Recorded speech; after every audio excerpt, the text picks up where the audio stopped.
দেখো বন্ধুরা, এই দুটো বিছানা চাদর কিনেছিলাম। কেমন হয়েছে? দুটো ছোটটার জন্য এটা আর বড়টার জন্য। কেমন হয়েছে বলবা, পেতে নি, তারপর তোমাদের শেয়ার করি। কিন্তু তার আগে পাংখাটা একটু মুছতে হবে, পাখাটা মুছতেই হবে। দেখো বন্ধুরা, বিছানাটা আমি করছি, পরিষ্কার করে নিচ্ছি, সবগুলো নামিয়ে নিচ্ছি। নামানোর পরে সুন্দরভাবে মানে বিছানা চাদরটা পাল্টাবো। তার আগে আমি একটা কাজ করে তোমাদের বলেই দিয়েছি, সেটা হলো পাংখাটা পরিষ্কার করবো। তার জন্য চেয়ার আনতে আসলাম, চেয়ারটা নিয়ে চলে এসেছি। এবার পাংখাটা পরিষ্কার করছি।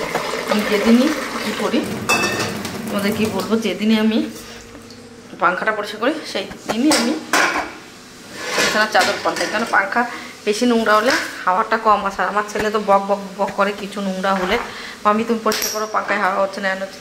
তারপর পাখাটা পরিষ্কার করা কমপ্লিট হয়ে গেল। আর চেয়ারটা রাখতে চলে গেছে, চেয়ারটা তো রাখা যায়, পরিষ্কার করা কমপ্লিট হয়েছে। এবার বিছানার চাদরটা পাল্টিয়ে নিই ফটাফট করি। বাসন জামা কাপড় সব পড়েছে, কিচেন সব পরিষ্কার করতে। তো টেবিলটা একটু মুছিয়ে দিই। দেখো টেবিলটা একটু মুছিয়ে দিই। কি হলো, তাড়াতাড়ি করতে গেলে কোনো না কোনো একটা অঘটন ঘটবেই। এই দেখো নখটা উঠে গেল, দেখেছ?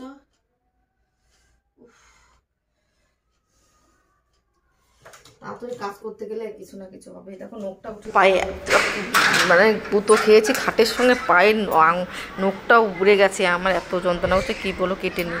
তো দাদাভাই সবজি নিয়ে আসলো, আদা আর উচ্ছে আনতে বলেছিলাম। আজকে একটু মাছটা একটু কেমন হয়ে গেছে, ওই জন্য উচ্ছে দিয়ে রান্না করবো।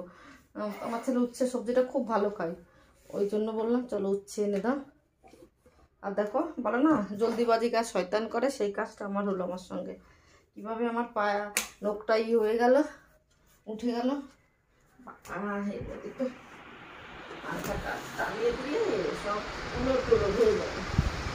দেখো বিছানার চাদরটা উঠিয়ে নিই, তারপরে আমি বিছানার নতুন চাদর পাতবো।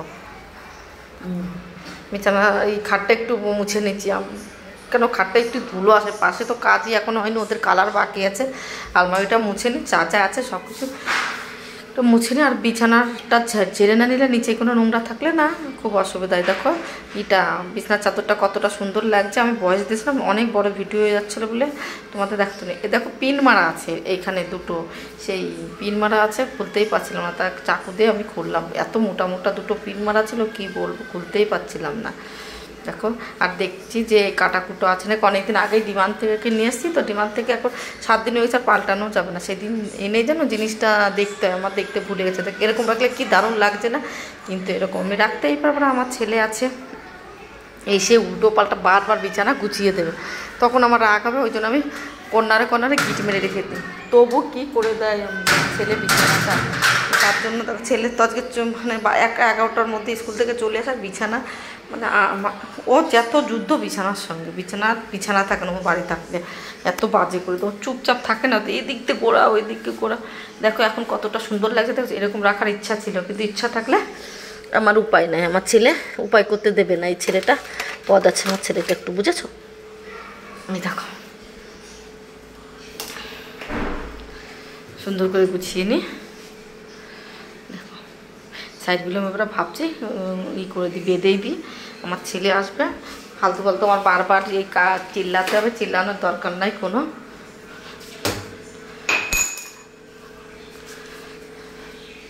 কী করে বুঝতেই পারছি না। আর আমার গদিটা না কেমন তেরসা তেরসা হয়ে গেছে, জানি না কেন।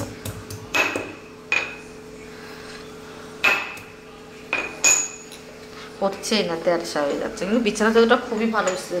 আর আমি পশ্চিমবঙ্গতে একটা বিছানা চাদর নিয়ে এসেছিলাম, এত বাজে বিছানার চাদর, সত্যি তেরসা ছিল।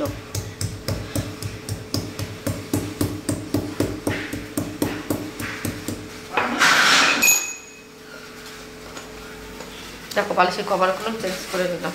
বালিশের কভার দিয়েছে কিন্তু অত ভালো দেয় না, এটা কোল বালিশের কভারটা দেয় না বলে আমাদের এত বিছানা চাদর কিনতে ইচ্ছা করে না। হ্যাঁ, তা কী করবো, এখন এখানে থাকতে রোজ রোজ তো আর পশ্চিমবঙ্গ থেকে আনা সম্ভব না। একটা আছে ঢাকেশ্বরী, কৃষ্ণনগর ঢাকেশ্বরীর থেকে ঢাকেশ্বরী বস্তালার থেকে একটা বিছানা চাদর, ওইটা এখনও ইউজ করিনি। ভাবছি যে এইটা নতুন নিয়ে এসে এইটা ইউজ করি, এইটা ডিমান্ড থেকে নিয়ে এসে ভাজ করে 2 দিন ইউজ করে তারপরে রেখে দেবো। বন্ধুরা বিছানা চাদরটা কেমন লাগছে অবশ্যই কমেন্ট করে জানাবো, বিছানাটাও কেমন লাগছে অবশ্যই অবশ্যই কমেন্ট করবে, ঠিক আছে? আমার তো বেশ ভালো লাগছে, তোমাদের কেমন লাগছে বলতে পারবো না ভাই। আনকমন একটু কালার নিয়ে আসলাম। কি সবসময় কমন কালারই থাকে, এটা একটু আনকমন কালার লাগলো, নিয়ে চলে আসলাম। চলো এই বিছানার চাদরটা এখনও মানে এই বিছানাটা এখনও গুছানো হয়নি, এই বিছানাটা গুছিয়ে এইটাও এই চাদরই নিয়ে এসছি, কিন্তু একটা কভার আনতে কভার ছিল না এটাই। এই দেখো দেখিয়ে দেখো এই বিছানাটা গুছাবো, তার আগে কম্বল 3টে গুছিয়ে নিয়ে এইখানে রেখে দিয়েছিলাম, তখন ওই বড় খাটটা পরিষ্কার করার জন্য বিছানা চাদর পাঠার জন্য। এখন দেখো কোমল কটা ভাঁজ করে নিই, 3টে কম্বল ভাঁজ করবো, তারপর এটা পাল্টে নেবো। দেখো এইটাও বিছানা চাদর উঠিয়ে দিয়েছে, এবার একটু ঝেড়ে নিয়েছে। এই বিছানা চাদরটাও সুন্দর, দেখো একই সঙ্গে নিয়েছি দুটোই, কিন্তু একই রকম পাওয়া যায় না। আর এইটা বালিশের কভার না, এটা নিয়েছিল 250 টাকা না 250 টাকা, আর ওইটা মানে 550 টাকা কত নিয়েছে এই বিছানা চাদর। মল থেকে না অত, দেখো আমি মল থেকেই জিনিস নিয়ে আসি, কোথার থেকে আনবো বলো তো, আর ভালো লাগে না এদিক ওদিক থেকে আনা, চাউড়ে ঘুরে ওইখানে গেলাম নিয়ে চলে আসলাম। দেখো আমার ছেলে বালিশের কভারটা করে চেঞ্জ করে দিয়েছি বালিশটা। তারপরে এবারে দেখো আমি যা করছিল কালকে ভাঁজ করা হয়নি, এখন ভাঁজ করে দিচ্ছি। আর কালকে রাতে যে ড্রেসটা পরেছিলাম ওইটাও ভাঁজ করছি, রেখে দিচ্ছি ভাঁজ করে, তাহলে ঘরটা পরিষ্কার হয়ে যাব। বুঝতেই পারছো কালকে পরের দিন কালকে জামা ষষ্ঠী আছে, ঘর তোর একটু বেডরুমটা একটু না গুছালে ভালো লাগে বলো, সবাই বেডরুমে এসে বসবে, কেউ আসুক না আসুক, যদি বাই চান্স কেউ এসে যায়, ওই জন্য আমাদের তো জামাই নাই, আমার মেয়েও নাই জামাইও নাই, কি বলবো। আর বাড়ি থাকলে তো অনেক মেয়ে আছে, বাড়ি থাকলে তাদের আনা যেত, কিন্তু আমার তো এখানে মেয়ে জামাই কেউ নাই, তবু ঘরটা একটু গুছিয়ে নিচ্ছি।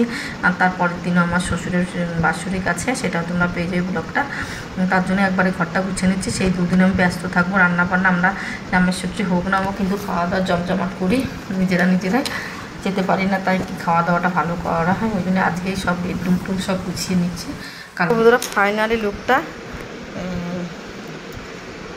ষষ্ঠীর আগের লুকটা দেখো, একদিন আগে আমি ঘরটা পুরো বেডরুমটা গুছিয়ে নিয়েছি। তোকে বিছানা চাদরটা কেমন লাগছে অবশ্যই কমেন্ট করে জানাবে, আর এইটা কেমন লাগছে অবশ্যই আমি এই সাইডে কেন রেখেছি, আমার ছেলে এখন স্কুল থেকে এসে এই বিছানা মানে কম্বলগুলো এত বাজে করে দেবে, ওই জন্য আমি এই সাইডে। আর তোমার দাদাভাই বিছানা এটা তোমার দাদাভাই ঘুমোয়, দেখতে পাচ্ছ, এটা তোমার দাদাভাই একটা বালিশ, কোল বালিশ, একটা কম্বল, আর এটা আমার একটা কম্বল, আমার ছেলের একটা কম্বল, আমার ছেলের কোল বালিশ, আমার টেডি বিয়ার।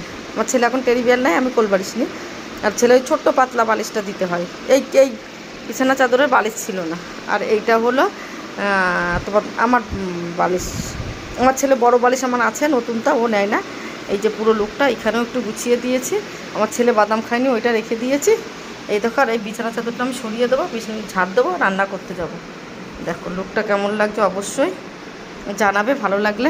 যে জামাই ষষ্ঠীর আগের দিন ঘরটা পাংখা টাঙ্খা একটু পরিষ্কার করে, কালকে ঝুলটা ঝেড়ে নিয়েছিলাম, আজকে এটা করে নিলাম। দেখো দেখতে পাচ্ছ কোন চাদরটা বেশি সুন্দর লাগছে অবশ্যই কমেন্টে। এটা একটু বেশি গাঢ়, এটা একটু হালকা গাঢ়, এটা একটু এর মধ্যে কালো ইটা আছে, আর এটা সাদা সাদা, ভালো লাগছে দুটোই। দেখো বিছানার চাদরগুলো যেগুলো পাল্টেছি সেইগুলি একবারে নিয়ে গুছিয়ে রাখবো, আজকে আর কাচবো তো রেখে দিচ্ছি, তা কাচলে তোমাদের সঙ্গে শেয়ার করবো, আস্তে আস্তে ভিডিও পাবে, একবারে ভিডিও করলে অনেক বড় ভিডিও হয়ে যাবে। দেখো খাটের নিচেগুলো পরিষ্কার করে নিচ্ছি সাইড মাইড দিয়ে, যে নোংরাটা, তার আগের দিনও আমি ছোটো চৌকিটা সরিয়ে পরিষ্কার করে নিয়েছি, তা ভাবিনি যে বিছানার চাদর পাল্টাতে হবে, যে চলো দেখো সাইডে সাইডে প্রচুর নোংরা থাকে, কি বলবো, একটু ঘরের মধ্যে জিনিসপত্র বেশি, ঘোরা যায় না, অন্য ঘরে আমরা রাখি না, বেডরুমে সবসময় থাকি, তো ওই জন্য বেডরুমে সব জিনিসপত্র রাখা হয়। দুটো একটা বড় খাট, একটা চৌকি, আলমারি, শোকে সব এক ঘরের মধ্যে, আমাদের অন্য কোনো ঘর প্রয়োজনীয় হয় না, তবু ঘর অনেকগুলো আছে। আর একটা খাট কিনবো, বললামই তো সেদিন খাট কিনতে যে পছন্দ হয়নি, চলে এসছে, তবু কিনে নেবো তাড়াতাড়ি করে। খাটটা হলে ঘরটা গুছানো দেবো, আর এইখানে ফার্নিচার তো জীবনও হবে না মনে হচ্ছে, এতবার বলছে আমি না, কী ভাবি বলো তো, পয়সা খরচা না করে একটা প্রপার্টি কিনবো, বা একটা পয়সা থাকলে ভালো, এটা করতে করতে কিছু হয় না, করবো আস্তে আস্তে করবো, 2-4 বছর পরে একটু গুছিয়ে নেবো, তারপরে একবারে। বুঝতে পেরেছি, একবারে খিচুড়ি বানাবো না, আমার একদম পছন্দ না খিচুড়িটা, যেটা আমার সামর্থ্যের মধ্যে থাকবো সেটাই করবো। আমি ওই ধাতি না করে কিছু করতে আমার একদম ইচ্ছা করে না, অনেক কিছু করার শখ করে, কিন্তু না ভাই, পয়সা জমিয়ে রাখবো, বিপদ আপদ তো আছে তো সবার, বলো, আমাদের কোনো মানে ফিক্স ইনকাম নাই কোনো কিছু, চললে ভালো, না চললে খারাপ, তাহলে ওই জন্য ভাবছি আগে আমাদের কিছু টাকার মানে কি বলবো, উদারি আছে, দিনা আছে, ওই টাকাটাকে শোধ করবো 1 বছরের মধ্যে, তারপরে সব করব।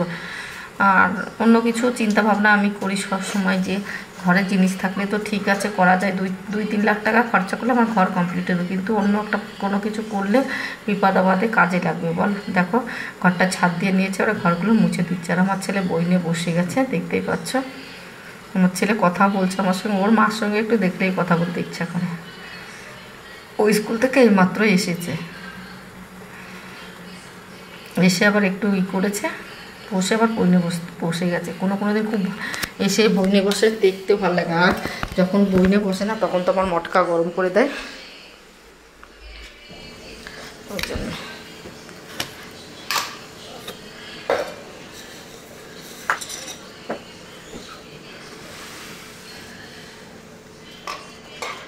তো এখানে চলে এসেছি ঘরটা মুছতে। আর ভিডিওটা তোমাদের যদি ভালো লেগে থাকে লাইক শেয়ার কমেন্ট আর সাবস্ক্রাইব করবে। আমি ভিডিওটা অনেক করা আছে, রান্নাবান্না কিছুই অনেকটা বড় ভিডিও হবে বলে আমি করিনি। রান্নাবান্না, বাসন মাজা, গ্যাস করেছি, সব করেছি, খুব কাজ করেছি, সবটা অন্য ভিডিওয় পেয়ে যাবে, বুঝেছো। একদিনে এত বড় ভিডিও তো দেখানো যায় না, অনেক কাজ করি, তোমরা তো বোঝোই। যেদিন আমার মনের মধ্যে মনে হয় কাজ করি, সেদিন আমাকে কেউ মানে সারাদিন ধরে কাজ করি, একবারে গুছিয়ে যেদিন ইচ্ছা করে না, আমি কাজ করতেও ইচ্ছা করে না গো। আর আমার কাজ তোমাদের ভালো লাগলে অবশ্যই কমেন্ট করবে, কিন্তু অনেকেই আমাকে লাইভে বলো না তুমি কি কাজকর্ম না, তাদের উদ্দেশ্যে কিছু কথা বলতে, রাগ করবে না কেউ। তোমরা একটু আমার ডেলি ব্লগটা দেখে নাও, আমি কাজ করি কি না করি, সেটা তোমরা প্রমাণটা অবশ্যই পেয়ে যাবে আমার বাড়িঘর তো দেখে, যে আমি কেমন থাকি কি। আমি চাইবো তোমরা একবার সবাই আমার ডেলি ব্লগে ভিজিট করো, আর দেখো, ভালো লাগবে। আর তোমরাও বুঝতে পারবে যে আমি কাজ করি কি না। সত্যি বলছি, তোমরা আমার বড় ভিডিও দেখো। আর লাইভে আমার এত ভালো মানে কি বলবো, কালকে আগের দিনে 1.5 লাখ মতো প্রায় লোক দেখেছে। এরকম যদি আমার বড় ভিডিও সবাই দেখে আমি খুব খুশি হতাম, কিন্তু হয়তো তাদের ভালো লাগে না আমার বড় ভিডিও। তবে একবার বলবো, সবাইকে রিকোয়েস্ট করবো, আর ইউটিউবকেও রিকোয়েস্ট করবো, আমার বড় ভিডিওটা যেন সবার কাছে পাবলিশ করা হয়। আমি চাইবো যে আমার এত কষ্টের ফলটা যেন দেয়।